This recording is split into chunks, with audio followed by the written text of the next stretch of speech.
அண்மை செய்தி வாகன விபத்து பற்றி தவறான தகவலை பரப்பிய புகாரில் மதுரை ஆதீனத்திடம் 1 மணி நேரமாக நடைபெற்ற விசாரணை நிறைவு பெற்றிருக்கின்றது. கூடுதல் விவரங்களோடு இணைப்பில் இருக்கிறார் நமது செய்தியாளர் நாகேந்திரன். இந்த விசாரணை தொடர்பான விவரங்கள் என்னவாக இருக்கின்றன? வணக்கம் பிரீட்டா. மதுரை ஆதீனம் கடந்த மே மாதம் 2ஆம் தேதி மதுரையிலிருந்து சென்னை காட்டாங்குளத்தூரில் நடைபெற்ற ஒரு நிகழ்ச்சி ஒன்றிற்காக அவரது வாகனத்தில் சென்றபோது அவரது வாகனம் விபத்து ஏற்பட்டது. அந்த விபத்து தொடர்பாக மத மோதலை தூண்டும் வகையில் மதுரை ஆதீனம் பேசியதாக சென்னை கிழக்கு மண்டல சைபர் கிரைம் காவல்துறையினர் வழக்கு பதிவு செய்தனர். இது தொடர்பாக மதுரை ஆதீனம் நீதிமன்றத்தை நாடி அவர் முன்ஜாமீன் நிபந்தனையுடன் கூடிய முன்ஜாமீன் பெற்றிருந்தார். அந்த நிபந்தனையுடன் கூடிய முன்ஜாமீனில் அவர் 60 வயதை கடந்து உடல்நலம் பாதிக்கப்பட்டுள்ளதால் அவர் விசாரணைக்கு நேரில் அவர் ஆஜராக முடியாது எனவும், அதனால் காவல்துறையினர் அவரது இடத்திற்கு நேரடியாக சென்று விசாரணை செய்து கொள்ளலாம் எனவும், அந்த விசாரணைக்கு மதுரை ஆதீனம் முழு ஒத்துழைப்பு வழங்க வேண்டும் என அதன் நீதிமன்றம் உத்தரவு பிறப்பித்திருந்தது. இதன் அடிப்படையில் சென்னை கிழக்கு மண்டல சைபர் கிரைம் காவல் ஆய்வாளரான அந்த விசாரணை அதிகாரியுமான பத்மகுமாரி மதுரை ஆதீன மடத்திற்கு இன்று காலை சரியாக 11:30 மணி அளவில் அந்த விசாரணை நடத்துவதற்காக அவரது தலைமையில் காவல்துறையினர் இங்கு வருகை தந்தனர். இது தொடர்பாக மதுரை மாநகர காவல்துறையினர் சுமார் 50க்கும் மேற்பட்டோர் இங்கு பாதுகாப்பு பணியில் ஈடுபட்டு இருந்தனர். காலை 11:30 மணி அளவில் தொடங்கிய இந்த விசாரணை என்பது சரியாக 12:30 மணி அளவில் இந்த விசாரணை என்பது நிறைவடைந்திருக்கிறது. சுமார் 1 மணி நேரம் நடைபெற்ற இந்த விசாரணை நிறைவு பெற்றிருக்கிறது. இந்த விசாரணையின் போது மதுரை ஆதீனம் அவர்கள் அந்த ஹெர்னியா கடந்த 3 நாட்களுக்கு முன்னர் அவருக்கு ஹெர்னியா ஆபரேஷன் அந்த அறுவை சிகிச்சை என்பது செய்து முடிவடைந்த நிலையில் அவர் படுத்த படுக்கையாக இருக்கிறார். அவர் எழுந்து கூட உட்கார்ந்து அந்த விசாரணையில் பங்கேற்க முடியாத நிலையில் அவரது உடல்நிலை இருந்த நிலையில் தன்னுடன் எனது அந்த உதவியாளரையாவது நான் உடன் வைத்துக் கொள்கிறேன், அப்போதுதான் இந்த வழக்கு விசாரணை தொடர்பான ஆவணங்கள் மற்றும் இந்த வழக்கு விசாரணைக்கு என்னால் முழுமையாக ஒத்துழைக்க முடியும்.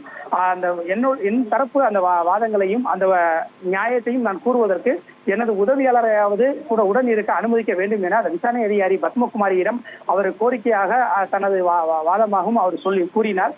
அதனை விசாரணை அதிகாரியான பத்மகுமாரி ஏற்க மறுத்து விட்டார்.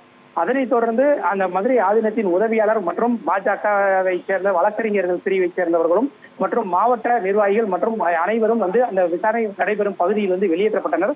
அதனைத் தொடர்ந்து படுத்த படுக்கையாக இருந்த மதுரை ஆதீனத்திடம் விசாரணை அதிகாரி பத்மகுமாரி அந்த வழக்கு விவகாரம் தொடர்பாக பல்வேறு கேள்விகளை எழுப்பியதாக கூறப்படுகின்றது. இந்த விசாரணையின் அந்த முழு விவரங்கள் நிறைவடைந்த நிலையில் சுமார் 1 மணி நேரம் விசாரணை நடைபெற்றது. அதனைத் தொடர்ந்து தற்போது அந்த விசாரணை அதிகாரியான பத்மகுமாரி வெளியே வந்தார். வெளியே வந்தபோது பத்திரிகையாளர்கள் சுற்றி நின்றதால் அவர் படி வழியாக கூட இறங்காமல் குதித்து அவர் தற்போது அவரது வாகனத்தில் புறப்பட்டு சென்றிருக்கிறார்.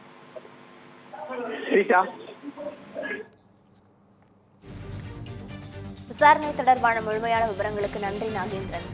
ஒத்துழைப்பு நாங்கள் கொடுப்போம் அப்படின்னு நாங்கள் நீதிமன்றத்திலையும் சொல்லியிருந்தோம். இங்கேயும் அதே முழு ஒத்துழைப்போடு இருந்தோம். தனியாக அவர்கள் ஆதீனம் அவர்களோட மட்டும் அவர்கள் உரையாடினாங்க, அவங்களோட விசாரணை செய்தார்கள். காவல்துறையினர் மட்டும்தான் இருந்தாங்க. இது வழக்கறிஞர்களோ இல்லை ஆதீனம் சார்ந்தவர்களோ யாருமே இங்கே ஆதீனத்தோடு இருக்க அவங்க அனுமதிக்கலை. ஸோ காவல்துறையினர் மட்டும் தனியாக அவர்கள் கேள்வி கேட்டுவிட்டு ஏறக்குறைய ஒரு 45 நிமிஷம் 1/2 மணி நேரம் டு 45 நிமிஷம் அவங்க மட்டும் இருந்தாங்க. அவங்க மட்டும் கேள்வி கேட்டுட்டு அதுக்கப்புறம் விசாரணை முடித்து விட்டு அவர்கள் சென்று விட்டாங்க. என்னன்னா அவங்க லாஸ்ட் மினிட்டாக யாருமே இருக்கக்கூடாது, தனியாக தான் இருக்கணும் அப்படின்னு இருந்தாங்க. ஆனால் அவங்களுக்கே தெரியும் பப்ளிக் இன்ஃபர்மேஷன் ஒரு 3 நாள் முன்னாடி தான் சர்ஜரி ஆயிருக்கு அப்படின்னு. ஸோ நாங்கள் அசிஸ்டன்ஸ்க்கு ரிக்வெஸ்ட் பண்ணோம். அவங்க இல்லை எங்களுக்கும் மனிதாபிமானம் இருக்குது, நாங்கள் அதனால் நாங்களே பார்த்துப்போம், வேறு யாரையும் பர்மிட் பண்ண முடியாது அப்படின்னு சொல்லியிருந்தாங்க. அது விசாரணை சார்ந்த கேள்விகள்லாம் நீங்கள் காவல்துறையினர் கேட்கணும். நாங்கள் எங்களோட பொறுப்பு நாங்கள் முழுமையாக ஒத்துழைப்பு கொடுக்க வேண்டியது. அது ஆதீனம் அவர்கள் முழுமையாக ஒத்துழைப்பு கொடுத்தார்கள். ஸோ அது நடந்தது. எந்த ஒரு இடையூறும் எங்கள் தரப்புல இருந்து இல்லை அப்படின்றதான் சொல்லி அது எல்லாமே காவல்துறையினரோட கேள்வி. இல்லை அது எங்களோட லீகல் ஸ்ட்ராட்டஜி. அது நீங்கள் தகுந்த நேரத்திற்கு தெரிந்து கொள்ளல. இப்போ நீங்கள் உள்ளே போனீங்க ஆதீனா இருங்கண்ணே, இப்போ நீங்கள் உள்ளே போய் ஆதீனா அவர்கிட்ட பார்த்தீங்க, அவர் சொல்லியிருப்பார்ல இந்த மாதிரி இதெல்லாம். அது நான் வழக்கறிஞர் அவருக்காக இது பண்ணுறேன். இல்லை அது விசாரணையும் வழக்கு சார்ந்ததும், அதனால அந்த நிலைமை